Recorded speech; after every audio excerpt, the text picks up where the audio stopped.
கர்த்தரை பணிந்து கொண்டு அவர் ஒருவருக்கே ஆராதனை செய்வாயாக என்று எழுதியிருக்கிறதே. அவன் கர்த்தருக்கு விரோதமான ஒரு காரியத்தை செய்ய சொல்றான் இல்லையா?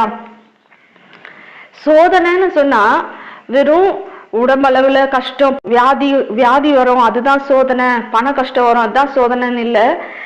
எப்படி வேணா அந்த சோதனை வரலாம். அதை பகுத்தறியத்தக்க ஞானம் உங்களுக்கு இருக்கணும்.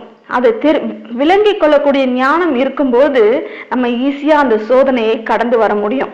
இன்றைக்கு கூட நம்மளுடைய கிறிஸ்தவர்கள், புறஜாதியார் இல்ல, கிறிஸ்தவர்களே அவங்களுக்கு ஏதாவது ஒரு காரியம் நடக்கணும்னு சொன்னா யார் காலில் வேணா விழுறதுக்கு ரெடியா இருக்கிறாங்க.